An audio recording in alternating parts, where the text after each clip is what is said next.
بسم الله الرحمن الرحيم. الحمد لله رب العالمين والصلاة والسلام على أشرف الأنبياء والمرسلين أما بعد فأستعيذ بالله من الشيطان الرجيم بسم الله الرحمن الرحيم السلام علیکم ورحمۃ اللہ وبرکاتہ۔ عزیز طلبہ کرام، امید کرتا ہوں احباب خیر سے ہوں گے۔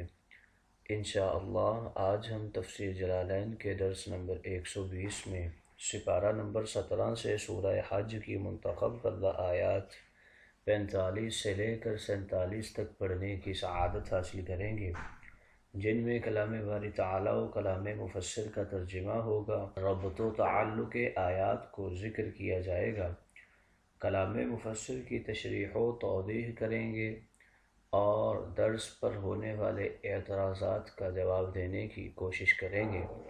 تو آئیے طلبہ کرام بلا تاخیر بڑھتے ہیں اپنے آج کے درس کی طرف۔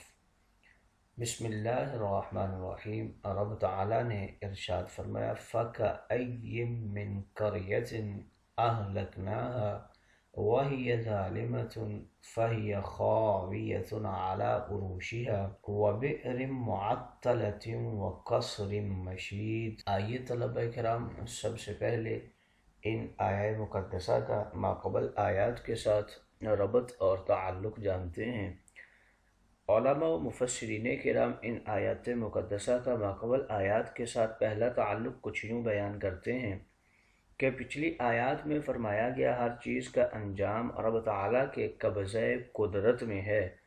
اب ان آیات میں بعض قوموں کے دنیاوی انجام کا ذکر فرمایا جا رہا ہے۔ دوسرا تعلق ان آیات کا ماقبل آیات کے ساتھ کچھ یوں بیان کرتے ہیں کہ پچھلی آیات میں چند ہلاک شدہ قوموں کا تاریخی تذکرہ فرمایا گیا، اب ان آیات میں ان کی اجڑی بستیوں کا جغرافیائی نقشہ اور محل وقوع سمجھایا جا رہا ہے۔ تیسرا تعلق ان آیات کا ماقبل آیات کے ساتھ کچھ یوں ذکر اور بیان کرتے ہیں کہ پچھلی آیات میں انبیاء کرام کی نصیحتیں نہ ماننے والی اقوام کا ذکر ہوا، اب ان آیات میں نہ ماننے کی وجہ ذکر کی جا رہی ہے کہ وہ بے عقل، بہرے اور اندھے ہیں۔ آئیے طلبہ کرام ربط و تعلق آیات کے بعد بڑھتے ہیں آج کے درس کے ترجمہ کی طرف۔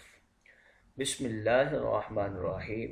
رب تعالی نے ارشاد فرمایا فَكَأَيٍّ مِّن قَرْيَةٍ أَهْلَكْنَاهَا وَهِيَ ظَالِمَةٌ فَهِيَ خَاوِيَةٌ عَلَى عُرُوشِهَا وَبِئْرٍ مُّعَطَّلَةٍ وَقَصْرٍ مَّشِيدٍ۔ کتنی ہی بستیاں ہیں کہ جن کو ہم نے ہلاک کر دیا، اور ایک قراءت میں اہلکتھا کے لفظ بھی ہیں۔ وَهِيَ ظَالِمَةٌ، حال یہ تھا کہ وہ ظالم لوگ تھے، یعنی ان بستیوں کے باشندے ظالم تھے، اپنے کفر کی وجہ سے وہ ظالم تھے۔ فَهِيَ خَاوِيَةٌ، اور اب وہ بستیاں اپنی چھتوں پر گری پڑی ہیں، عَلَى عُرُوشِهَا، سقوفِهَا، اپنی چھتوں کے اوپر۔ وَكَم مِّن بِئْرٍ مُّعَطَّلَةٍ، اور کتنے ہی بیکار کنویں، یعنی بستی والوں کی ہلاکت کی وجہ سے متروک ہوئے پڑے ہیں، اب ان کنووں کے اوپر کوئی بھی نہیں آتا۔ وَقَصْرٍ مَّشِيدٍ، اور کتنے ہی عالی شان محل جو ہیں وہ خالی پڑے ہیں، بِمَوْتِ أَهْلِهِ، بستی والوں کے مر جانے کی وجہ سے۔ أَفَلَمْ يَسِيرُوا، کیا یہ لوگ یعنی کفار مکہ ملک میں چلتے پھرتے نہیں ہیں، یہ سیر نہیں کرتے زمین کے اندر؟ فَتَكُونَ لَهُمْ قُلُوبٌ يَعْقِلُونَ بِهَا، کہ ان کے پاس ایسے دل ہو جائیں، يَعْقِلُونَ بِهَا، کہ ان کے ذریعے ان کو جو ان سے پہلوں کی تکذیب پر عذاب نازل ہوا ہے اسے یہ سمجھ لیں، یا پھر ان کے پاس ایسے کان نہیں ہیں جو اسے سن لیں، یعنی ان کانوں کے ذریعے یہ اپنے سے پہلوں کی بربادی اور گھروں کا خراب ہونا اور ہلاکت کی جو خبریں ہیں یہ سن لیں۔ فَيَعْتَبِرُوا، اور پھر یہ کیا کریں کہ یہ اس سے نصیحت پکڑیں، لیکن یہ ایسا نہیں کرتے۔ فَإِنَّهَا، پس بے شک آیل قصہ یہ والے جو قصص ہیں، لا تعمل ابصار ولكن تعمل قلوب التي في الصدور، آنکھیں اندھی نہیں ہیں بلکہ ان کے دل جو سینوں میں ہیں وہ اندھے ہو چکے ہیں۔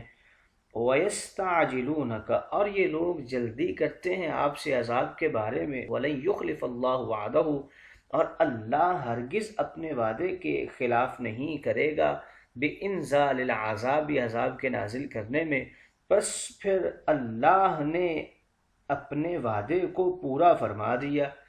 وَإِنَّ يَوْمًا عِنْدَ رَبِّكَ، اور آپ کے رب کے پاس کا ایک دن، یعنی آخرت کا دن، ایام میں سے عذاب کی وجہ سے، فِي سَنَةٍ مِّمَّا تَعُدُّونَ، وہ ایک دن تو 1000 سال کے برابر ہے تمہارے شمار کے اعتبار سے دنیا میں، یعنی جس طرح دنیا کے ایام کی مقدار ہوتی ہے اس طرح 1000 سال کا وہ دن ایک ہی ہوگا۔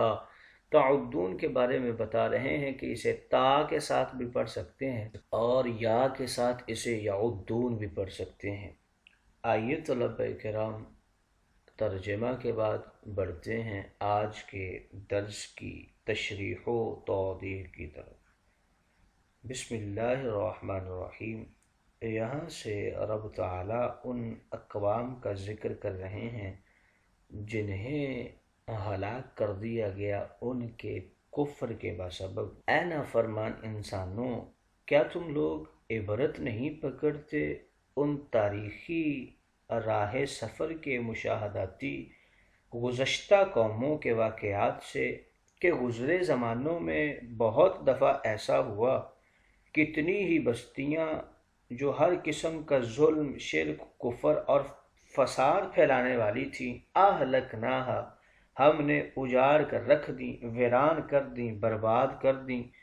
تمام اہل بستی کو ہلاک کر کے بغیر ظلم و فساد کے کبھی کسی بستی کو ہلاک نہیں کیا گیا، اگرچہ کتنا ہی وہ کفر و شرک والا ہو یا فسق و فساد والا ہو۔ جب کفار نے انبیاء اور مومنین پر ظلم و تشدد کیا، جب مظلومین کی زبانی آہیں اور قلبی بددعائیں آسمان تک بلند ہوئیں، تب پھر رب تعالیٰ نے ان کفار کے اوپر اپنے عذاب کو نازل فرمایا۔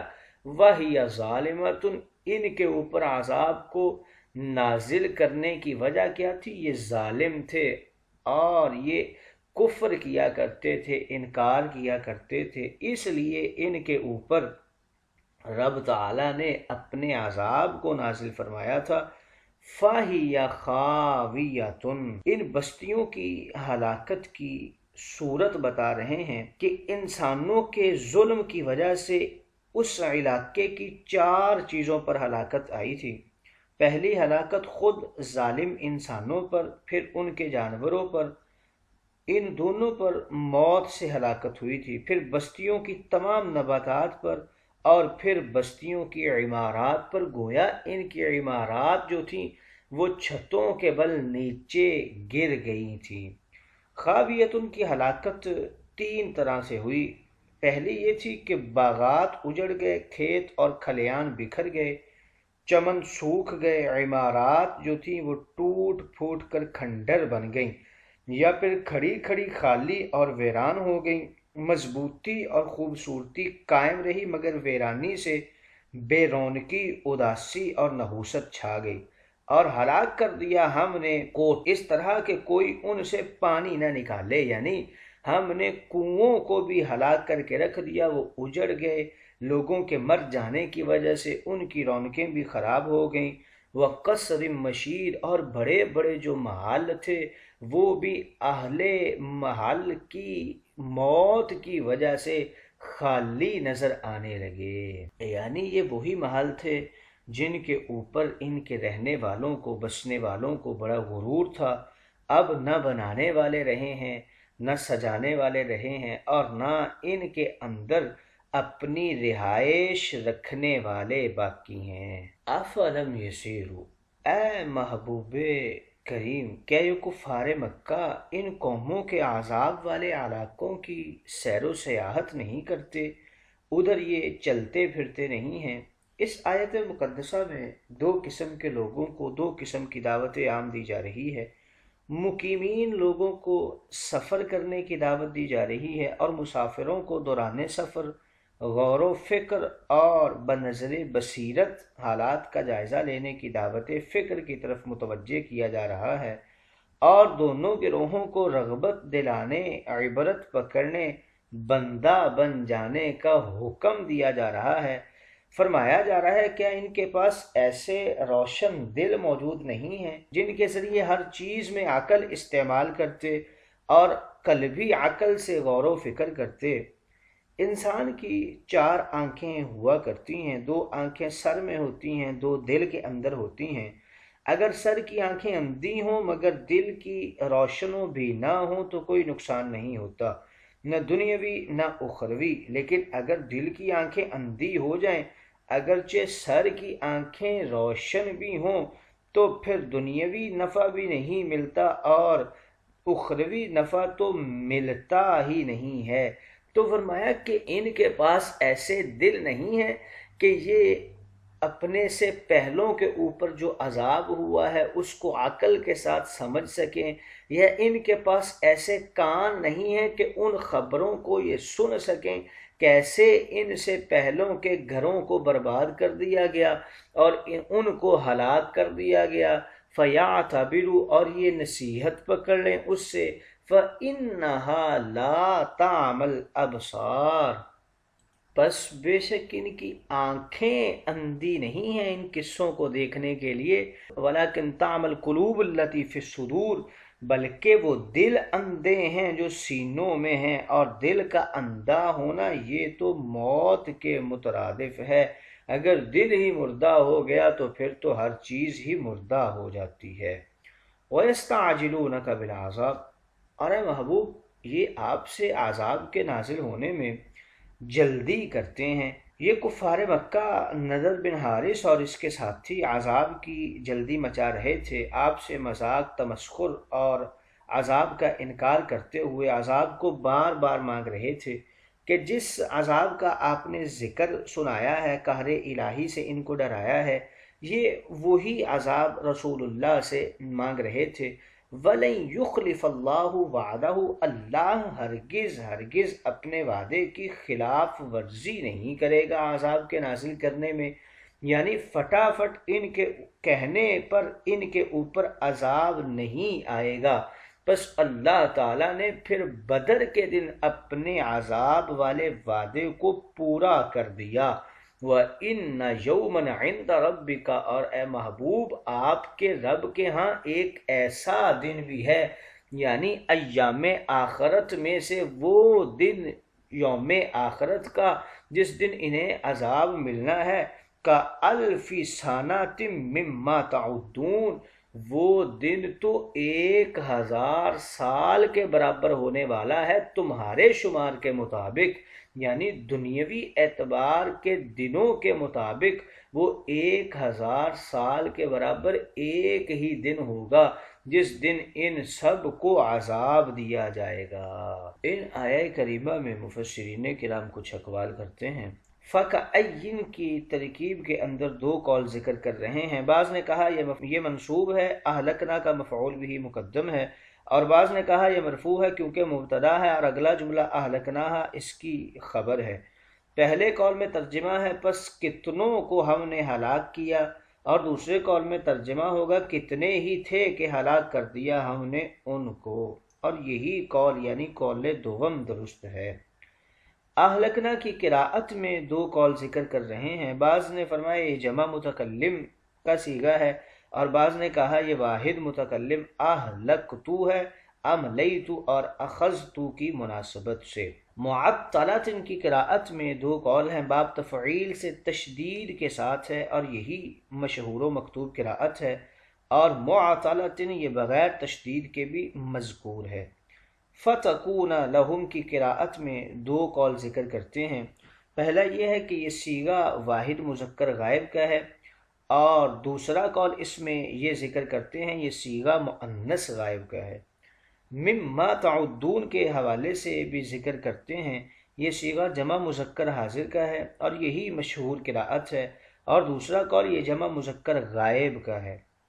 فَكَأَيِّن کے معنی میں دو قول ذکر کرتے ہیں، یہ بمانے کم سؤالیہ ہے یعنی کتنے ہی، یا پھر یہ بمانے ربا ہے یعنی بہت دفعہ۔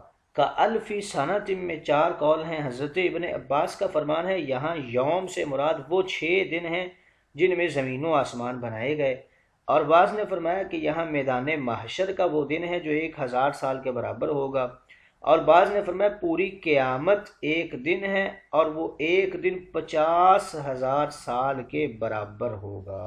اہلکنا کے معنی کے اندر 2 قول ذکر کرتے ہیں۔ بعض نے لکھا ہے کہ ہلاک سے مراد غیبی دھوئیں سے گھٹ کر مر جانا ہے، اور بعض نے کہا کہ بخت نصر ظالم بادشاہ کی جنگ سے قتل ہونا مراد۔